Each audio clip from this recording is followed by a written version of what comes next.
Alors, une des clés du succès écologique des colonies d'abeilles, c'est leur capacité à communiquer entre elles.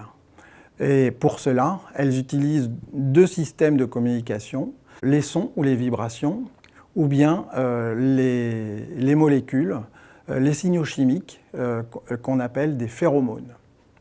Alors, commençons par les signaux chimiques. Les phéromones, ce sont des molécules qui sont émises par un individu ou plusieurs individus à l'extérieur de leur corps et qui sont reçues par un autre individu, et ça implique une réponse comportementale très rapide, ou alors ça induit une réponse physiologique profonde pour l'individu qui les reçoit. Alors, en fait, il y a deux types de phéromones. Les phéromones dites incitatrices, donc réponse comportementale rapide. Exemple, la phéromone de la glande mandibulaire de la reine qui va attirer le mâle lors du vol nuptial et le mâle va pouvoir trouver la reine et la féconder. Donc ça, c'est une réponse très rapide. Et une autre réponse moins rapide, une réponse modificatrice. Donc la reine va fabriquer des phéromones de la glande mandibulaire qui vont empêcher le développement des ovaires des ouvrières. Je suis la reine, c'est moi qui ponds. Si les ouvrières pondent dans la colonie, c'est l'anarchie. Donc pour empêcher ça, je manipule physiologiquement tout ce petit monde pour empêcher que ces ouvrières pondent. Donc là, c'est une phéromone modificatrice. Donc la reine est très importante au niveau phéromonal, parce que ces phéromones de la glande mandibulaire mettent le ton dans l'organisation sociale de la colonie d'abeilles. Donc elle a une activité modificatrice profonde, notamment en inhibant les ovaires des ouvrières, mais en plus en retardant l'âge au butinage.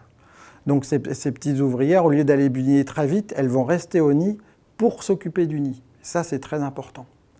Et alors, ce qui est très joli à voir dans la colonie, c'est la cour de la reine.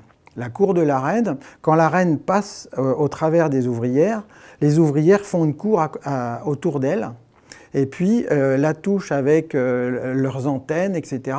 Et en fait, le fait de faire ça, elles captent ces molécules qui vont les modifier physiologiquement. Et donc, c'est comme ça que les molécules de la reine peuvent se disperser complètement dans la colonie. Donc ça, c'est vraiment très important.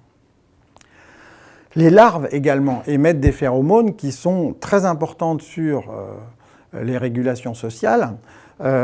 Ces phéromones, on les connaît maintenant, et donc une larve émet des molécules, un bouquet de molécules, de 11 molécules qu'on a identifiées récemment. Et ce bouquet de molécules évolue en fonction de l'âge de la larve et veut dire, ben voilà, je suis une larve, j'ai tel âge et j'ai tel besoin, il faut me nourrir, j'ai faim, j'ai froid, etc. Et tout ça se passe grâce à une communication chimique produite par les larves, ce qui est quand même incroyable, quoi. Alors non seulement ça, mais les mêmes molécules émises par les larves ont un effet physiologique. Imaginez, je suis une larve, vous êtes une ouvrière.